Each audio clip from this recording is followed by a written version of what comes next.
굿모닝 성도님들, 안녕하세요. 오늘도 말씀 가운데로 나오신 성도님들을 환영합니다.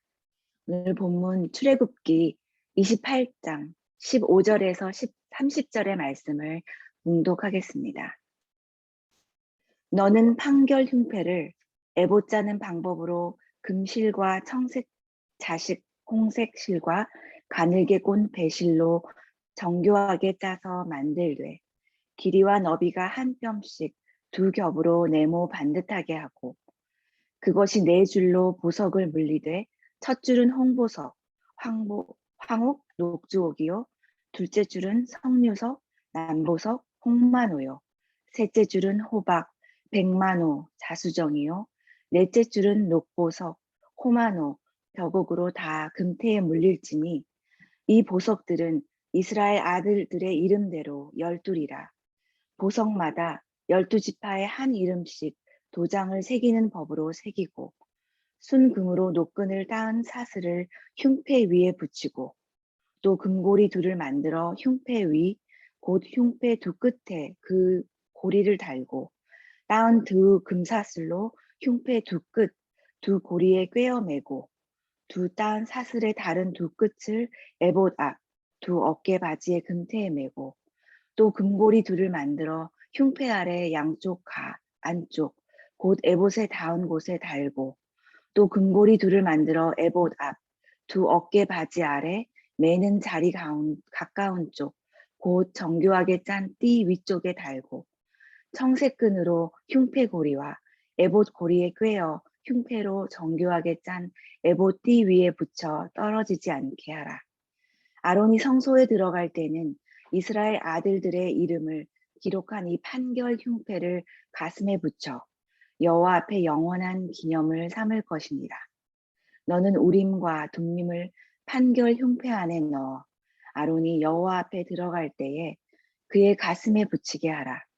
아론은 여호와 앞에서 이스라엘 자손의 흉패를 항상 그의 가슴에 붙일지니라. 아멘. 이것은 하나님의 말씀입니다.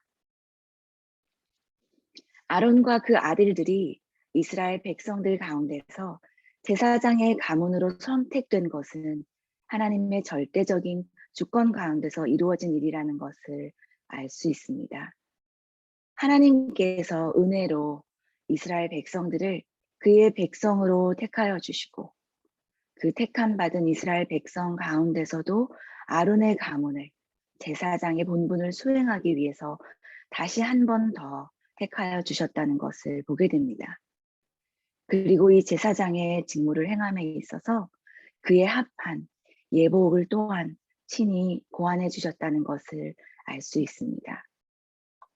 이것은 하나님께서 그의 백성 중에 거하실 성막을 직접 디자인하시고 고안하여서 세세하게 지시하여 주셨듯이 하나님과 백성들 사이에서 하나님을 대표하기도 하고 백성을 대표하기도 하는 중보자의 역할을 맡은 대제사장의 예복도 하나님의 거룩하신 뜻 안에서 직접 지어주셨다는 것을 알 수 있는 것입니다.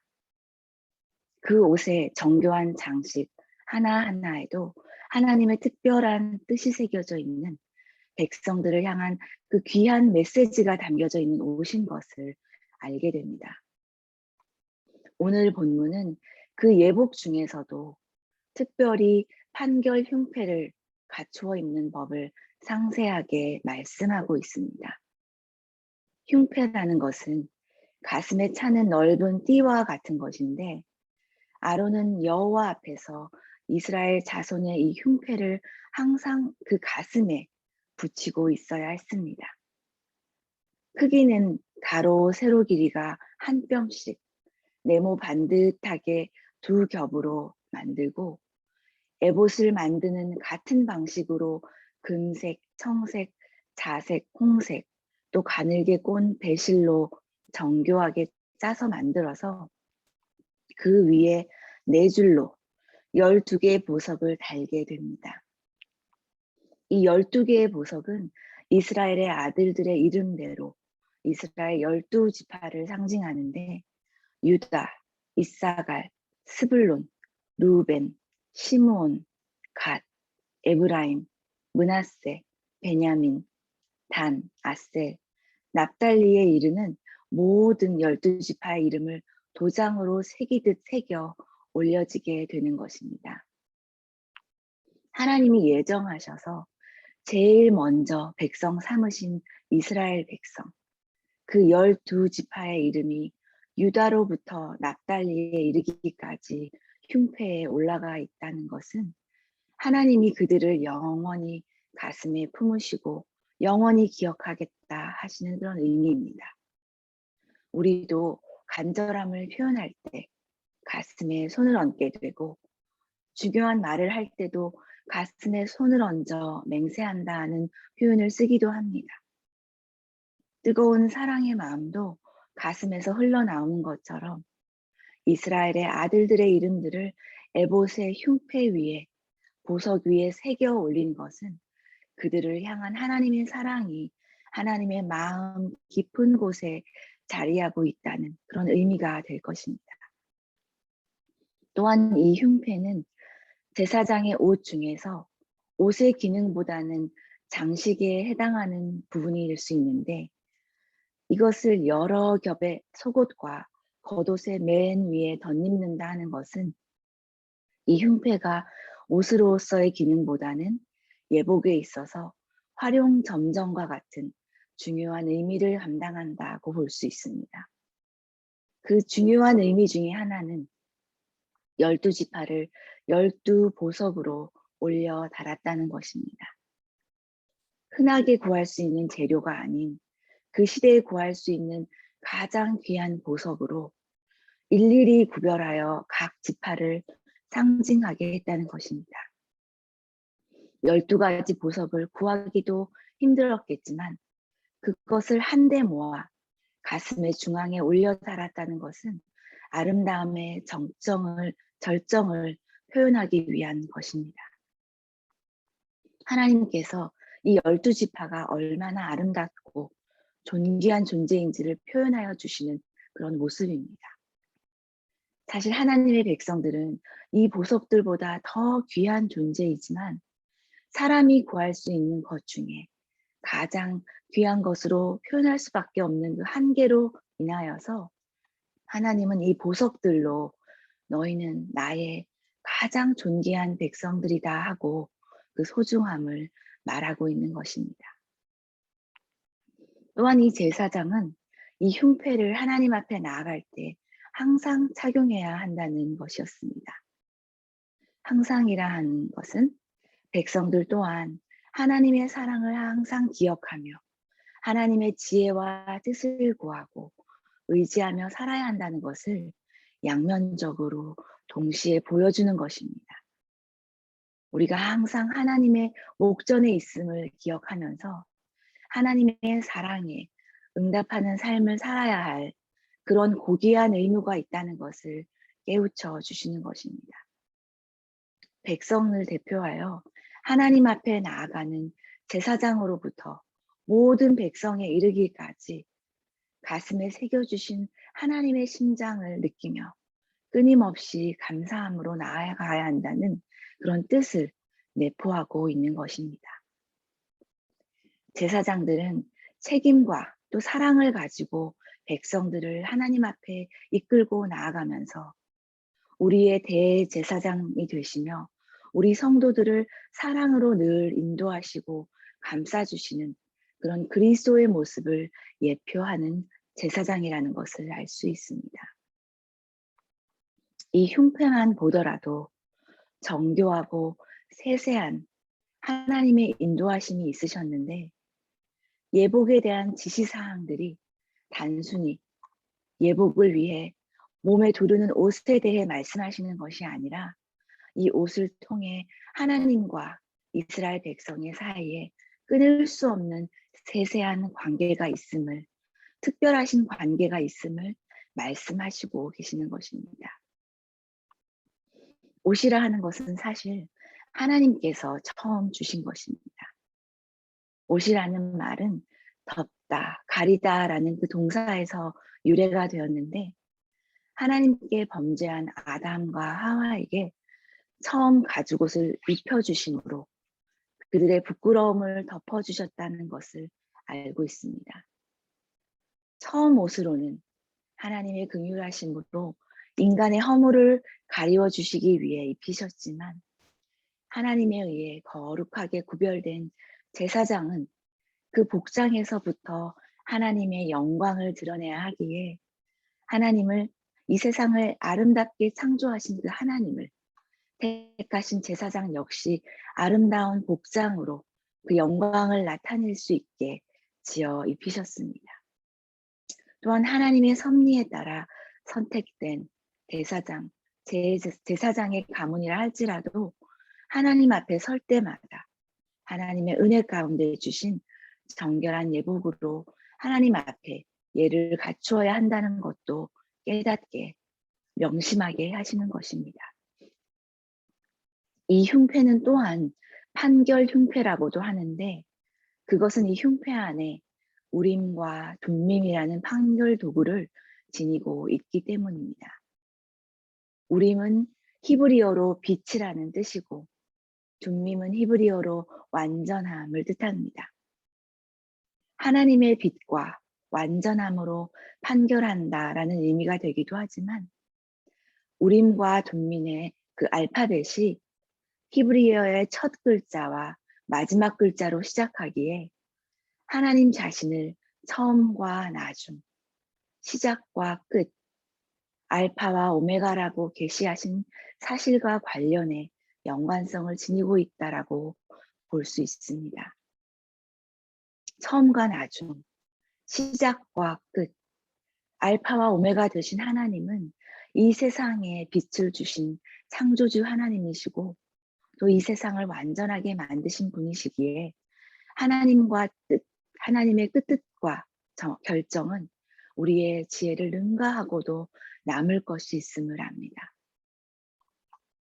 이 우림과 둠밈은 그러면 무엇일까요? 우림과 둠밈은 하나님의 뜻을 알고자 할 때 사용되었던 어떤 매끈한 돌이나 혹은 주사위 모양과 같은 물건이라 추정합니다. 그런데 하나님의 뜻을 제비 뽑기 하듯 판결에 사용했다는 것이 좀 의아합니다. 아마도 모든 판결을 이 방법으로 한 것은 아니겠지만 양쪽 중에 어느 쪽이 옳다고 판단하기 어려울 때, 양쪽 중에 어떤 것이 하나님의 방법인지 가늠하기 도저히 힘들 때 이 방법을 사용한 것이 아닌가 생각이 됩니다. 하나님을 의지하여 나의 주장이나 이익을 모두 내려놓고 하나님을 온전히 신뢰하면서 어떤 결정이라도 하나님의 뜻에 맡긴다는 결단을 그런 의지로 우림과 둠밈의 판결을 따랐다는 것입니다. 모든 판결이 중하나 그 일을 행함에 있어서 겸손한 마음으로 하고 하나님의 생각이 나의 생각보다 뛰어나시고 하나님의 지혜가 나의 지혜보다 높으시며 하나님이 나의 모든 길을 인도하신다는 믿음으로 순종하며 따르겠다는 그런 결단인 것입니다. 성막을 지을 때나 제사장의 옷을 지을 때나 섬세하게 명하여 주신 하나님께서는 이렇게 우림과 둠밈이라는 단순한 도구로 판결을 하게 하셨다는 것이 그런 하나님의 섬세함과는 대조적인 모습이지만 결국 일의 모든 결정권이 제사장에게 있는 것이 아니라 하나님에게 있다는 것을 보여주는 그런 믿음의 도구가 되는 것입니다. 성스럽고 아름다운 예복으로 입혀진 대제사장이라 할지라도 하나님은 이들을 은혜로 구별하여 하나님의 일을 대행하는 직분자들로 세워주셨습니다. 그리고 그들을 통하여 하나님의 뜻에 전적으로 순종하는 모습을 요구하고 계시는 것입니다. 우리들 모두도 하나님의 그 맡겨질 일을 감당하는 하나님의 일꾼들입니다. 믿음에 있어서는 하나님의 뜻에 겸손하게 순종하는 마음으로 살아가며 하나님의 명을 청종하는 삶을 살아야 할 것입니다. 이 일이 옳은 일인지, 하나님이 원하시는 일인지, 하나님이 기뻐하실 일인지 늘 분별하면서 정교하게 규격을 맞추어 각을 떠서 드리는 예물과 같이 하나님의 마음에 합한 삶을 살기 위해 끊임없이 나 자신을 성찰하며 하나님께 더 가까이 조율하며 나가야 할 것입니다. 그렇게 살아가다 보면 복잡하고 고단한 우리의 인생이 의외로 단순한 우림과 둠림과 같은 하나님의 명백한 인도하심을 경험할 수 있지 않을까 생각해 봅니다. 제사장의 옷이 거룩하고 아름다워야 했던 것은 하나님 앞에서 항상 구별되어 성별된 삶을 살아야 했기 때문입니다. 그리스도의 흘려주신 보혈의 피로 인해 성별된 우리도 그리스도로 옷을 입고 우리의 제자된 직분을 잘 감당하며 살아야 할 것입니다. 아론의 감원해 주신 제사장의 예복처럼 예수님으로 덧입혀진 우리의 삶에서도 예수님의 아름다움, 예수님의 정결함과 겸손함이 우리를 통해서 비추어져야 할 것입니다. 우리의 겉모습은 내면의 모습을 담는 그릇이 될 수 있습니다. 하나님이 지시하신 거룩하시고 겸손한 그 내면의 모습을 담아내기 위해서 늘 정결한 예복으로 우리의 삶과 행동을 돌아보아야 할 것입니다. 우리는 하나님의 택하신 백성들이 되었습니다. 흉패에 새겨진 존귀한 보석보다도 더 존귀한 자들이 되었습니다. 하나님께서 우리를 얼마나 사랑하고 귀하게 여기시는지는 12보석에 비할 수도 없는 그런 예수님을 통해서 알려주셨습니다. 그리고 그 예수님을 우리를 위해 피 흘려게 하셨습니다. 이보다도 더 큰 사랑의 표현은 없습니다. 하나님의 제사된 우리는 하나님 앞에 정결한 삶을 살아가며 모든 일의 주권자가 되시고 인도자가 되신 하나님을 쫓아 따라가며 살아야 할 것입니다. 기도하시겠습니다.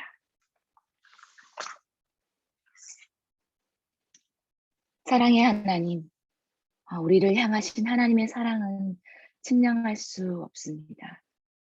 한번 택하신 백성들을 버리지 아니하시고 허물 많은 우리를 끝까지 사랑하시는 하나님의 은혜가 참으로 크십니다. 하나님의 변함없는 사랑을 흉패 위에 새겨주신 것처럼 우리도 하나님의 뜻을 행하기 위해 정결한 삶을 살아갈 수 있도록 도와주시옵소서. 예수님의 이름으로 기도합니다. 아멘. 기도 제목을 몇 가지 나누기 원합니다. 먼저 오늘 말씀을 통해서 우리를 하나님의 거룩한 백성 삼아주신 하나님께 감사드리기를 원하고, 하나님이 우리의 삶의 주권자가 되심을 고백하는 그런 제자로서의 삶, 제사장으로서의 삶을 우리가 모두 살아가게 되기를 원합니다. 또 우리를 제사장 삼아주신 그 하나님의 큰 뜻을 따라 예수 그리스도의 은혜를 덧입고 살아갈 때에 정말 하나님의 뜻을 순종하는, 하나님의 뜻을 의지하는 그런 삶을 살아갈 수 있게 기도하시기를 원합니다.